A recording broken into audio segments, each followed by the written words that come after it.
Ada orang nanya ke Pamingkasan, "Pak Ustadz, saya kan pernah dapet, undangan, resepsi pernikahan. Itu kan biasanya suka ada, doa-doa ya, terus juga ada ayat." Harum Harum 21. Oh. Wah, itu bertebaran di mana Harum Harum 21. Wah, orang juga kan Oh, iya. berpasang-pasangan, Yang udah jadi wali berkali-kali apal ya. Harum 21 ya? Bentar, ini kan belum lama San ya? Belum lama jadi, wali kan itu pastinya ada surat undangan ya?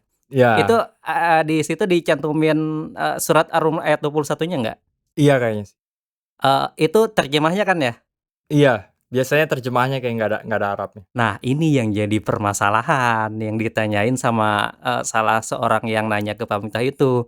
Gimana kalau misalkan itu surat Ar-Rum ayat ke-21-nya ini dicantumkan ayatnya juga gitu loh, bukan cuman terjemahannya doang gitu loh. Ada tulisan Arabnya Ada gitu. tulisan Arabnya, ada bunyi ayatnya. Nah, sedangkan kan namanya surat undangan itu habis dipakai ya, habis datang ke resepsi pernikahan ya dibuang misalkan, atau misalkan dikumpulin di suatu tempat. Ya, iya. Nah, ini kita masuk ke dalam bab, memuliakan ayat suci Al-Qur'an ya.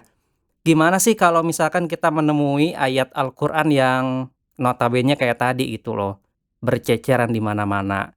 Kayak tadi surat undangan, ada Quran surat Ar-Rumnya ayat yang ke-21 itu. Nah, memang ini tugas kita ya sebagai umat muslim, harus kita muliakan, walaupun itu tidak, secara utuh mushaf ataupun Al-Qur'an secara menyeluruh, walaupun potongan ayat itu tetap kita muliakan. Jangan sampai, surat undangan tadi itu ya setelah dipakai ya dibuang begitu saja. Tentunya itu, secara sengaja atau tidak sengaja, langsung atau tidak kita merendahkan Al-Qur'an. Saya jadi mikir sih, gimana cara yang ngehindarin itu.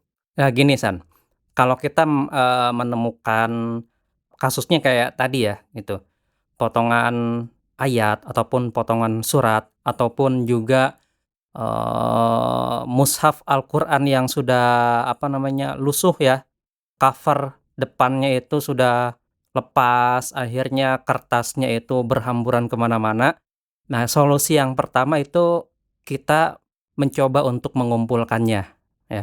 Kemudian kita menyimpannya di tempat yang bersih, di tempat yang suci, di tempat yang tinggi, agar tidak mudah, jatuh, tidak mudah berceceran kembali.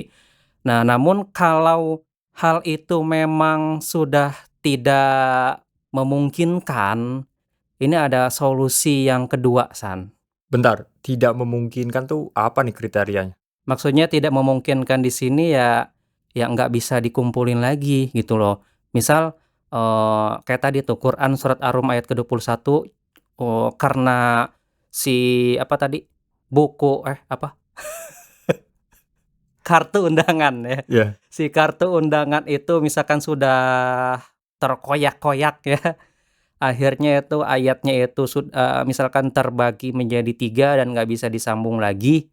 Nah, solusinya di sini ada 2 pendapat, San, dan kedua pendapat ulama ini pun juga boleh kita ambil salah satunya. Yang pertama, boleh dibakar, Oh. ya. Namun dibakarnya pun juga dengan, secara terhormat, Iya, nggak ya. dijadiin arang buat bikin sate gitu kan? Iya, ya.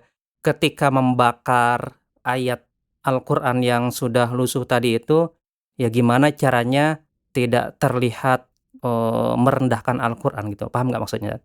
Iya, nggak menyepelekan gitu kan? Iya, heeh, nggak menyepelekan misalkan nggak buat video ketika membakarnya, atau dibuat konten segala macem lah gitulah ya, itu nggak boleh ya. Terus yang kedua, kita boleh juga selain membakarnya kita menguburnya. Cuman, para ulama pun juga untuk menjadikan tempat, untuk mengubur ayat itu di tanah yang suci, terus di tempatnya yang tidak dilalui oleh, manusia gitu, oleh banyak manusia. Biar jangan diinjek-injek gitu. Nah gitu, itu cara memuliakan ayat suci Al-Quran yang sudah tidak terpakai, lusuh, sobek-sobek, ya kasusnya seperti tadi gitu loh. Tapi saya suka sih yang mengubur. Karena Heeh, ya sebenarnya saya nggak pernah mastiin ya, tapi bayangan saya kertas itu kalau di dalam tanah perlahan-lahan akan habis ya? iya, kayaknya. Mhm, gitu. Nah, sebetulnya sih obrolan kita yang paling pokok sih bukan itu ya. Oke. Isi ayatnya itu loh, San. Ya, biasanya kan di surat Ar-Rum ya, ayat 21 itu biasa kita temui ya artinya itu ya di surat-surat undangan ya, yang mana ayatnya itu berbunyi, "A'udzubillahi minasyaitonirrajim, bismillahirrahmanirrahim, wa min ayatihi an khalaqalakum min anfusikum azwajan litaskunu ilaiha wa ja'ala bainakum mawaddatan wa rahmah, inna fi dzalika laayatil liqaumin yatafakkarun." Yang artinya, dan di antara tanda-tanda kebesarannya ialah Dia menciptakan pasangan-pasangan untukmu dari jenismu sendiri, agar kamu cenderung dan merasa tentram kepadanya, dan Dia menjadikan di antaramu rasa kasih dan sayang. Sungguh pada yang demikian itu benar-benar terdapat tanda-tanda kebesaran Allah bagi kaum yang berfikir.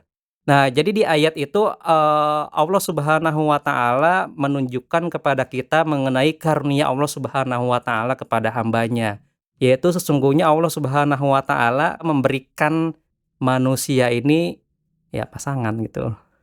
Ya. Kekasih, Iya, jodoh. jodoh ya. Eee, ya gitu ya, kalau udah ketemu pasangan ya harus terjalin loh sakinah mawaddah warahmah Oh, iya. gitu ya. Sakinah itu kan ya tentram gitu, mawaddah itu ya apa sih, cinta, rahmah itu adalah kasih sayang. Nah, itu sebenarnya anugerah Allah Subhanahu wa taala yang diberikan kepada hambanya itu untuk berpasang-pasangan.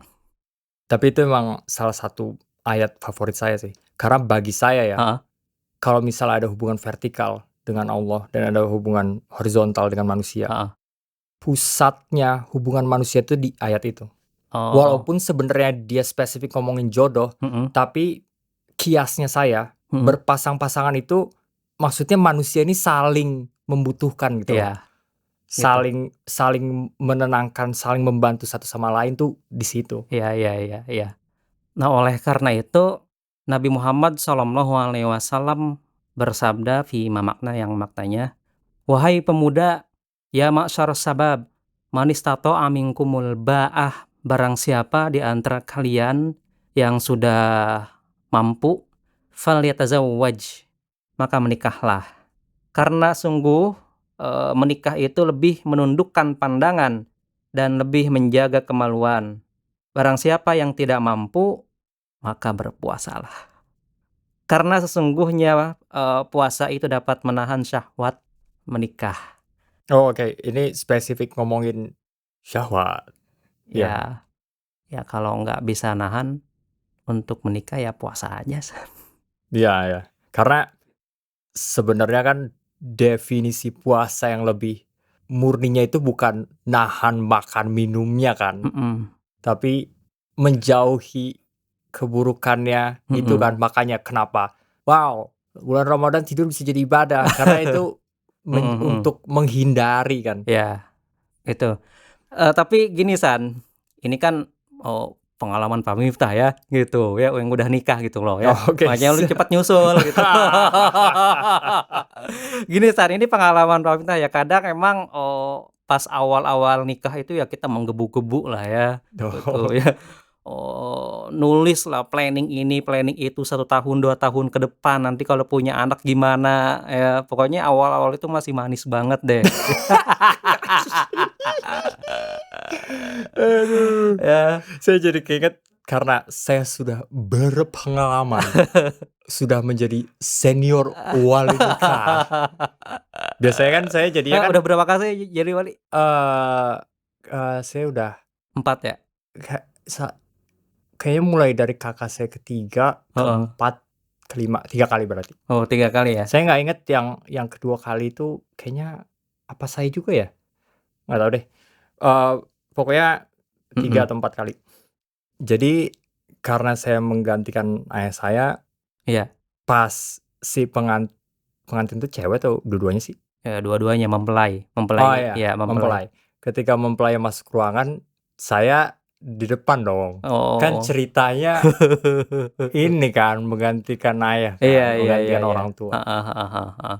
Itu seinget saya, dari semuanya, ekspresi dari mempelai prianya itu lucu banget. Kenapa tuh? Karena mereka semua kelihatan tegangnya. Oh. Mau ketika mereka datang sini sesantai apapun, Mhm mhm mhm mhm. sikapnya, tapi pas udah di situ tuh Heeh. ma tatapan matanya terus ekspresinya tuh kayak, ini akhirnya nih hari ini gitu kayak. Ya ya pokoknya gitulah San ya. Maksudnya ini podcast kita pun juga ini sekalian ngasih masukan ya kepada jombloan sama jomblowati. Maksudnya nanti ketika pas nikah itu ya harus siap gitu loh ya. Jadi bukan cuman modal, cinta, abi, umi-umian doang sebelum nikah aja ya, cuman nanti pas udah akad nikahnya, wah ini setahun 2 tahun kemudian, nah ini udah mulai kerasa nih San nih, gangguan-gangguan ya, rintangan-rintangan dalam pernikahan, baik masalah ekonomi ya, masalah, cinta lama timbul kembali ya. Waduh. Uh. Nah jadi memang kalau kita sudah memiliki, pasangan hidup ya atau sudah menikah, ya harus banyak-banyak beribadah kepada Allah ya supaya Allah Subhanahu wa Ta'ala itu mempermudah, jalan, pernikahan suami istri itu. Dan semoga Allah Subhanahu wa Ta'ala menjadikan keluarga, kita sakinah mawaddah warahmah. Nah, di antara rintangan-rintangan pernikahan itu, ya yang kita tahu kan, masalah ekonomi ya, sering itu San masalah ekonomi. Terus juga, adanya campur tangan orang tua atau mertua Ah, sana, ya ya ya. ya kenapa kayak gitu? Ya khususnya bagi yang sudah menikah San ya, karena kan antara, planning ya, mertua dan menantu ya, itu kan beda-beda. Terlebih lagi nih kalau tinggalnya serumah San ya, ini Iya ya, saya sering denger itu. Oh, kalau orang ini emang nggak bisa lagi tinggal serumah. nah, ya harusnya ini saran pamita San ya, Iya. nanti kalau udah, berkeluarga ya harusnya emang ya nggak nyatu sama orang tua atau mertua gitu San, ya. Harusnya, sebaiknya gitu.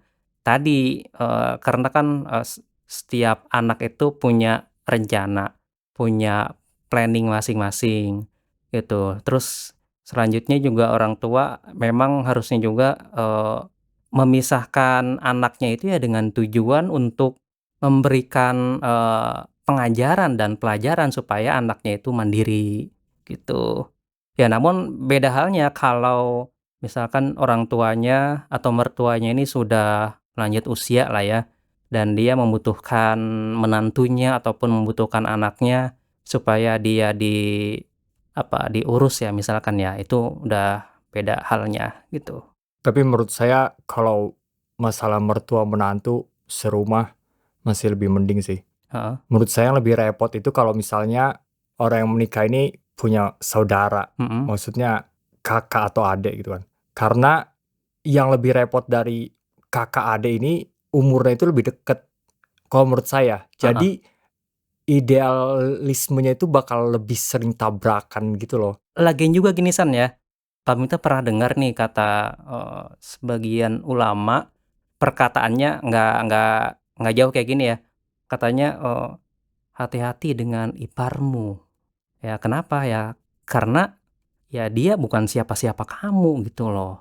Bahkan kalau kita lihat ke tinjauan mahram, yang namanya ipar itu maksudnya ipar di sini lawan jenis kan ya. Misalkan ada, suami nih, suami punya istri. Nah, istri itu punya adik perempuan dan adiknya itu belum menikah San ya. Oh, bentar saya mencerna dulu. Suami punya istri, Heeh, istrinya punya adik perempuan. Oke, e berarti ini masalah si suaminya ya? iya, Oke, sip. masalah si suaminya gitu. Itu kan si adik istrinya itu, ya memang pada saat itu mahram jadinya dengan Secara hukum. iya, dengan si suami Kakaknya ya? Iya. Heeh. Nah, namun, di balik kemahroman itu dia tetap harus menjaga, auratnya gitu. Karena walaupun, juga ya itu bukan tanda kutip ya, bukan siapa-siapa si suami. Dan bahkan jika si istrinya tersebut itu nanti wafat, itu sudah bukan mahram lagi. Oh ya, bisa Iya, bisa heeh, dinikahin maksudnya ya bisa nikah. adeknya Kalau ya? kalau istilah orang sini sih namanya turun ranjang. Nah, Oke. gitu. Nah, ada satu nih San nih permasalahan. Nah, bukan satu lagi, banyak yang tadi kita omongin. Eee, Salah satu yang lain? iya, ada salah satu yang lain ya, permasalahan dalam, pernikahan yang mungkin itu dianggap sepele mungkin oleh sebagian orang ya, yaitu masalah ranjang. Kalau saya sih 1,6 udah pas sih. Satu koma Maksudnya? enam kali 2. Kalau 2 kali 2 tuh, terlalu lebar. Gini San, salah satu permasalahan dalam pernikahan itu, ya tadi kan masalah ranjang ya, Iya. dalam Islam itu ada istilah ila, pernah dengar nggak? Iza. Ila, Oh, ila. heeh, ila ada hamzahnya di belakang, Oke. heeh, bukan ila ke atau kepada, bukan. Oh, iya saya pikir Iya, itu. itu. Oke. Ila ila itu, eee, suami bersumpah kepada istri, tentunya istri dia ya, yang masih sah Oke. ya, untuk tidak menggaulinya. Ya mungkin dengan beberapa sebab ya. Apakah si suami itu sudah tidak mencintainya, ataupun sudah bosen, ya dengan sebab-sebab yang lain. Misal si suami bilang, "Aku bersumpah dengan nama Allah, aku tidak akan menggauli kamu." Eee, Bersumpah sama berjanji sama nggak? Di spesifik kasus ini? Oh beda, Oke, gitu. lanjut. Nah jadi ketika si suami mengungkapkan kalimat seperti itu, dan sumpahnya atas nama Allah di hadapan sang istri, maka sumpahnya itu dikatakan sah. Dan hukum ilaknya pun juga sudah sah gitu. Nah konsekuensinya bagaimana? Tentunya Allah Subhanahu wa taala mengungkapkan dalam Al-Qur'an surat Al-Baqarah ayat ke 226 hingga 227 yang maknanya, "Bagi orang yang mengila istrinya harus menunggu 4 bulan. Kemudian jika mereka kembali kepada istrinya, maka sungguh Allah Maha Pengampun, Maha Penyayang. Dan jika mereka berketetapan hati hendak menceraikan, maka sungguh Allah Maha Mendengar, Maha Mengetahui." Jadi pada ayat tersebut Allah Subhanahu wa taala memberikan batasan 4 bulan. Nah, maksudnya gini, setelah suami, mengilah istrinya, suami harus memberikan kepastian ya, setelah 4 bulan itu. Oh, jadi paling lama 4 bulan Iya, nih? paling lama 4 bulan, karena kan tadi tercantum di ayat yang dibacakan sama Pak Minta tadi kan. Oke, jadi itu maksudnya. Dia mengira, bersumpah, Heeh, maksimal 4 bulan kemudian dia harus iya. kasih kepastian. Iya, harus kepastian ya. Apakah dia mau, merujuk kembali ya kepada istrinya, apakah dia juga mau, mentalaknya, namun mentalaknya dengan cara yang baik gitu. Nah, kalau suaminya mau rujuk kembali, harusnya kalau udah rujuk nggak usah pakai kembali ya, karena rujuk itu kembali. Oh, Iya iya oke. iya. trivia. Heeh, kalau suami mau rujuk ke istrinya, konsekuensinya adalah harus membayar kafarat, San. Sama saja, rujuknya itu sudah melewati 4 bulan atau sebelum melewati 4 bulan tersebut. Kafarat itu tebusan kan ya? Ya, Oh, berarti setelah dia bersumpah, heeh mau udah maksimal 4 bulannya udah lewat heeh atau belum, heeh, dia harus bayar tebusan baru boleh rujuk. iya. Nah, tebusan ila itu sama, San, dengan kafarat, melanggar sumpah. Nah, yang pertama membebaskan hamba sahaya. Nah, jika tidak mampu membebaskan hamba sahaya, maka si pelaku tadi itu memberi makan, 10 orang miskin. Dan jika tidak mampu juga, memberi pakaian. Eh, dan ketiga-tiganya tuh kalau nggak bisa juga, San, nggak mampu juga, maka dia harus berpuasa selama 3 hari. Nah, inilah hukum ilak, San. Kalau kita lihat ke sebab hukum, San, ya. Nah, ternyata ilah ini memang sudah ada sejak, zaman jahiliyah, dan bahkan ilah ini ya dijadikan sebagai talak ya oleh orang-orang pada masa itu. Oh, karena hukum talak itu kalimatnya boleh kiasan, Mhm mhm. boleh secara implisit, Iya, maka sumpah ilah ini heeh. dijadiin pernyataan cerai. Iya, Oke. gitu. Ya akhirnya kan hal ini kan menyebabkan hubungan yang terkatung-katung gitu loh. Bagi sang istri kan nggak jelas gitu. Aku nunggu di kamar tuh dapur ya? Ditalak enggak ya, digauli juga enggak, gitu Oke. kan. Makanya Allah Subhanahu wa taala menurunkan ayat ini sebagai, penegasan ya kepada suami yang melakukan hal tersebut. Nah itulah, lika-liku hubungan suami istri ya. Nah selain nila, itu ada pembahasan bahasa kitanya, hati-hati loh kalau suami manggil ke istrinya itu Umi, karena Umi itu kan artinya mamahku. Hati-hati loh kalau suami manggil istrinya itu mama, itu ada aturannya loh, San. Maksudnya suami itu hati-hati manggil panggilan kepada istrinya itu, ada pembahasannya, Oh, wow, oke. gitu. Gini, Dan, dalam bab, hukum keluarga itu ada pembahasan zihar. Jadi, kalau kita artikan zihar itu suami menolak hubungan suami istri dengan mengatakan kepada istrinya, "Kamu itu seperti punggung ibuku. Oh, ya ya ya. Kamu itu seperti saudari-saudariku, adik-adik perempuanku." Artinya suami menolak hubungan suami istri dengan menyamakan dia, maksudnya menyamakan si istri itu dengan ibu kandungnya atau dengan mahram-mahram perempuannya. Eh, nggak usah disebut perempuannya karena mahram itu udah otomatis perempuan ya, gitu. Oke. Paham nggak maksudnya? Ya, kayaknya paham. Maksudnya dia menyamakan fisiknya terhadap orang lain kan? Ya, menyamakan fisik si istri itu dengan ibu kandungnya dan mahram-mahramnya. Maksudnya gini, San. Ibu itu kan haram untuk digauli ya. Kemudian mahram-mahram pun juga haram untuk digauli. Maksudnya di sini ya, ya gitulah ya.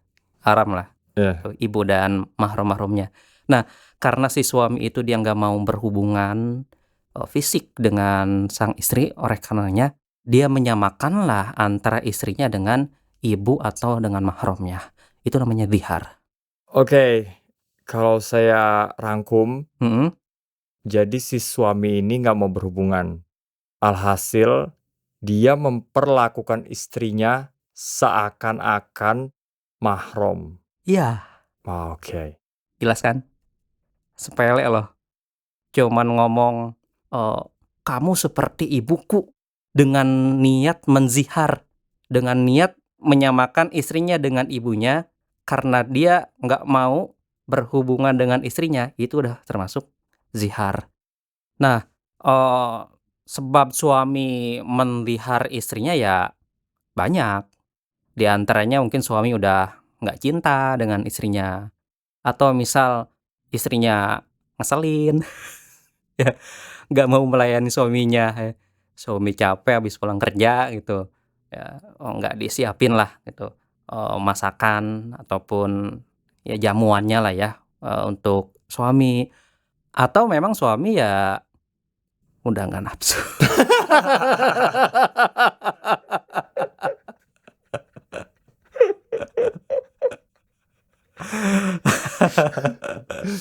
Bisa bisa bisa. Gitu ya? Ya ya ya. Heeh. Nah gitu, itulah yang ya sepele banget kan? Masih, tapi menurut saya itu nggak sepele loh. Oh gitu ya? Karena di perspektif saya ya, Heeh. itu kan jatuhnya kayak nggak menghormati status istri sebagai istri gitu loh. Ya kalau ke situnya sih iya bener, Jadinya kan kita misalnya kalau saya ngebayangin ya, mhm, itu di kepala saya tuh sama seperti orang tua punya anak, tapi anaknya malah heeh, misalnya dijadiin seperti pembantu. Berarti kan iya, dia memuliakan, nggak iya, memuliakan posisi anak sebagai anak itu gitu loh. heeh. Nah maksudnya gini San, tadi yang Pamita bilang, mungkin ya sebagian menganggap sepele itu dari redaksinya gitu loh. Oh ya, Heeh, redaksinya misalkan ada suami bilang, "Oh, lu kayak kayak ibu gua aja lu," kesannya sepele, kesannya kesannya gitu. sepele. Nah, kalau niatnya itu dhihar, ya jatuhlah dhihar, gitu. Terus gimana kalau dia mau ketok-ketok pintu, mau balikan lagi gitu loh, eee, harus bayar kafarot kan. Dan kafarot dhihar itu sama dengan kafarot berjima suami istri di siang Ramadan. Nah, kafarotnya yang pertama itu membebaskan hamba sahaya atau membebaskan budak. Kalau nggak mampu, berpuasa 2 bulan penuh berturut-turut. Kalau nggak mampu juga, dia wajib memberi makan kepada 60 orang miskin. Nah, jadi hukumnya ya haram suami kembali lagi tanda kutip kepada istrinya sebelum dia membayar membayar kafarat. Ya bagus sih menurut saya. Karena kalau ceritanya tadi kita ngomongin bahwa, si suami ini udah nggak menghormati si posisi si istri ini, masa dia mau langsung nyelonong aja? Itu tuh kayak membuat orang marah terus nggak minta maaf gitu loh. Bahasanya nyelonong ya. Ya iyalah makanya itu adanya kafarat itu ya bentuk Islam memuliakan sang istri gitu loh. Jadi jangan Iya kan? asal sewenang-wenang gitu aja sang suami, gitu. Tapi gini San, ini muncullah pertanyaan, kira-kira ini boleh nggak nih kalau suami bilang ke istrinya misal gini, "Wajahmu kayak wajah adikku ya, kamu bawel banget loh kayak emakku." Oh, Heeh. oke. Terus, misal si suami istri ini baru punya anak nih. Nah, ini nih kebanyakan justru di kalangan kita ya, kalau suami istri itu baru punya anak, terus ngelihat anaknya yang baru lahir, "Ih, lucu banget ya anak kita, hidungnya kayak aku loh, matanya kayak kamu," gitu. Jadi, seakan-akan tuh omongan si suami itu menyamakan istrinya dengan anaknya, kebetulan anaknya itu perempuan gitu loh. Nah itu yang harus kita perhatikan, kalau semuanya itu diniatkan untuk dhihar, maka jatuhlah hukum dhihar. Tapi itu cuma berlaku untuk mahram doang kan? Artinya kalau misalnya saya bilang misalnya ke istri saya gitu kan, "Eh, kamu hidungnya kayak kura-kura deh." Nah, nggak masuk gitu kan. Astagfirullah. Lah, emang kura-kura nggak lucu? Maksudnya kan, "Oh ya kamu lucu banget ya kayak kura-kura, kan kamu tahu hewan favorit aku kan kura-kura." Enggak. Enggak, terus juga Oke menyamakan istri dengan istrinya tetangga juga enggak. oke. Agak Menyamakan ah? agak aneh sih cuma Heeh, itu mah. menyamakan istri dengan Suaminya orang lain. istrinya orang lain juga enggak gitu. Jadi yang dimaksud persamaan di sini adalah persamaan istri dengan, mahram-mahram si suaminya ataupun ibunya gitu, khususnya ke ibunya. Allahu a'lam bishawab.